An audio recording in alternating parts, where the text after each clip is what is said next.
As some continue to instigate a conflict with Russia, we now have a former director at the State Department saying that we should bomb Syria for the sake of Ukraine. Syrian Girl, a.k.a. Mimi Al Laham, is here to address these issues and so much more. She joins us now via Skype. Thanks for joining us, Mimi. Thank you for having me. It's a long time no see. Yeah, I know. It's been too long, too long. So let's get straight into it. I know you have a lot to talk about, and I'll try to shut up and let you make your points, but I want to get your comments on this first. We have this article on Infowars.com, Bomb Syria for Ukraine's sake. And this is Anne-Marie Slaughter. She is the former director of policy and planning for the U.S. State Department. And she said basically that the U.S. needs to start banning, or Obama more in particular, needs to start bombing and showing his use of force to pretty much put the Russians in check. And she thinks one of the good places to start would be Syria. What is your comment on that? I think, it's really a window into how U.S. government policymakers think. And she was the head director of the policy. U.S. State Department. Mm-hmm.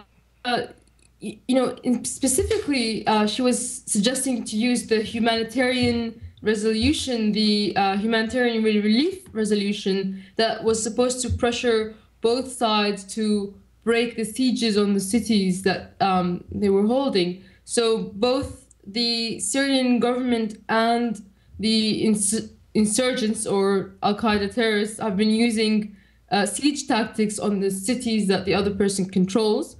And in Aleppo, it's the insurgency. They recently actually cut off water supplies to the entirety of the portion of Aleppo that's controlled by the government, which has millions of people living inside it. Whereas in Homs, you had the general amnesty where a lot of the civilians were taken out of the city. And now there's hardly any of even the insurgents left. Many of them surrendered, and there's a siege there. But of course, this UN resolution about getting humanitarian relief into the Syrian cities that are under siege, of course, it's going to be selectively enforced precisely. And it's in fact, according to Anne-Marie Slaughter, that this resolution can be used to attack Syria and bomb the country and, of course, destroy all of the infrastructure that might have still been standing after 3 years of war. So those of us who are cynical enough to realize that in politics, civilians actually are the least of the government politicians' concern, then they know that this UN resolution is, of course, more about military strategy. And, this is highlighted as one of those, one of those things that they're going to use to help bring aid to the insurgency, to break sieges, to allow troop movements. And, of course, this can be used to attack Syria. So as this crazy woman suggests. And of course, this new thing she's saying, in addition to bombing Syria, which she suggests, we also know that the U.S. is funding the Al-Qaeda rebels in Syria. And Mimi, you and I have talked about this briefly beforehand, talking about the different groups of the Syrian rebels, just, for a base understanding to people who may not know. What's the difference between the various Syrian rebel groups out there?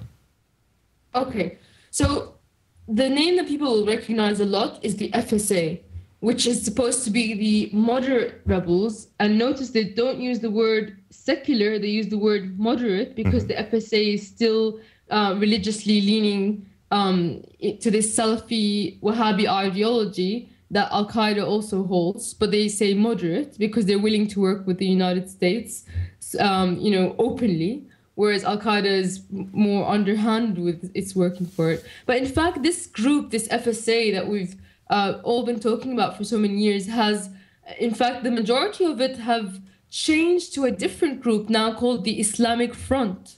This Islamic Front has groups such as Ahrar al-Sham in it, that was founded by an Al-Qaeda member that was once, I believe, in Guantanamo Bay. Ahrar al-Sham is not designated as a terrorist group by the United States, which is interesting, even though it's got Al-Qaeda affiliations. So this is one of the groups in the Islamic Front, which is now the moderate rebels, is Ahrar al-Sham, and they work quite openly with a group that the U.S.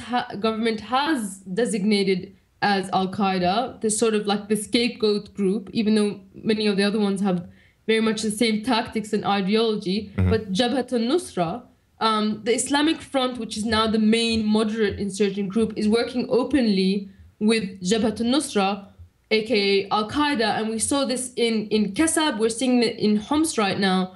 Homs is mainly the vast majority of the fighters are Jabhat al-Nusra, they're Al-Qaeda. So it's very interesting, but the media, they love to point to the fact that the insurgents are fighting this third group known as ISIS, the Islamic State in Iraq and the Levant. Also, this group started off in Iraq in 2006, 2007, came later in the war, and it was quite basically just killed Shia Iraqis and put bombs in marketplaces, nothing more. But yes, the media loves to highlight the fact that there's rebel infighting. The moderate rebels are fighting this ISIS, which was Al-Qaeda. Now it's just even worse than Al-Qaeda, the media is saying.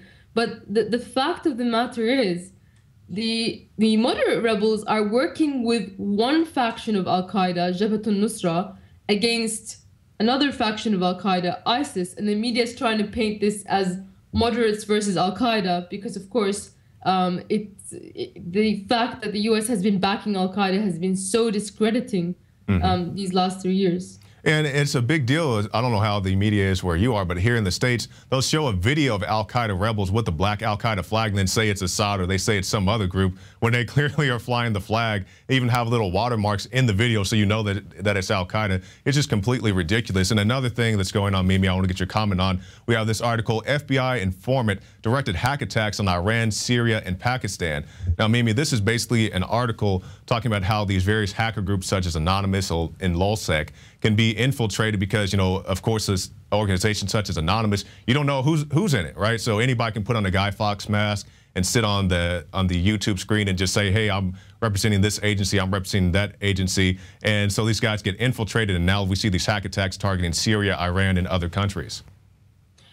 I haven't seen the article, but I know for a fact that some of the anonymous members that have been, their identity has been exposed, have turned to work for the FBI. I know that LulzSec, one of the members of LulzSec came out and exposed one of them, but also there's some that like remain unnamed. They run, of course, there's Twitter accounts. There's a very popular one called Anonymous Operations, and they have many thousands and tens of thousands of followers. Of course, you don't know who runs these things, but they direct their audience to what they deem to be worthy causes.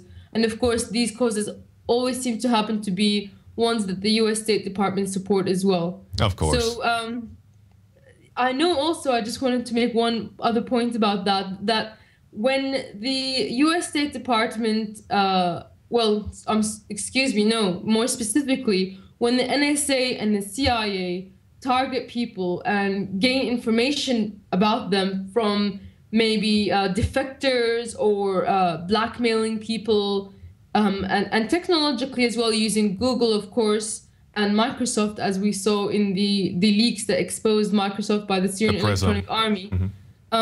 They then get these anonymous groups to pretend to have hacked something and release the information about other hackers' identities to basically get them killed.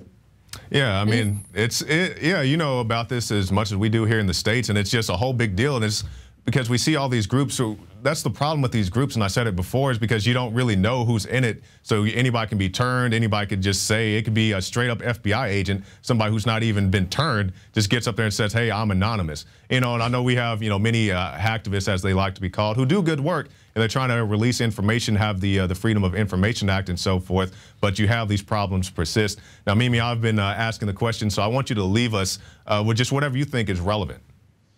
Well, I'm always, on the topic of hacking, I'm always curious as to why they always say that Russia and China are helping the Syrian hackers and the Syrian Electronic Army when they've been designated as a bigger threat than even Russia or China. So that's one topic I'm interested in. But more importantly, I wanted to talk about what's going to happen in Syria in the future, what might happen, what might be the next step that they use to attack the country in its fight against Al-Qaeda.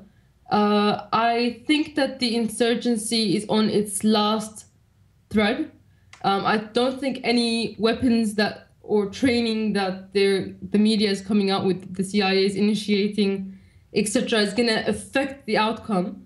However, the thing that worries me is last time, as I said on the show, that the U.S.'s government's main concern, main interest in Syria, not humanitarian at the time, was just to get rid of Syria's chemical weapons. And then as we saw in Libya and Iraq, the scenario afterwards, 10 years later, they would come back and just devastate the country once again. Mm-hmm. That's what happened with Iraq. And I'm not sure what will happen after the chemical weapons are gone. And of course, the U.S. government mouthpieces are always, quacking that Syria is not removing them fast enough. And I wonder what they have planned for after they're removed. That's pretty much. That's pretty much it. Yes, that's pretty much the only thing that could change the outcome, which is a victory for Syria against this Al-Qaeda, these fanatics that are backed by the states. The states. And I mean, you guys could definitely get a easier victory if we would stop funding these people. And I'm glad to see that people are at least starting to acknowledge it, because we see even mainstream outlets now picking up these stories, such as NPR. I mean, it's these sugar-coated kind of reports, but at least they're presenting this to a wide mass audience. And now, Mimi, I'm sure the U.S. people were informed that they would definitely take a stand against their government's funding of these groups, but unfortunately, the U.S. media is so controlled that they keep the U.S. people in the dark. But I'm glad to see that, you can tell that they would be able to make a stand about these topics. Exactly. Now, Mimi, we've come to the end of our show. So just give us your contact information and how people can keep up with you online. If you would please subscribe to my YouTube channel, Syrian Girl Partisan, and my Twitter account, Partisan Girl, and my Facebook account, Partisan Girl, as well. All right, Mimi Al Laham, the Syrian Girl, thank you for your time. Thank you so much.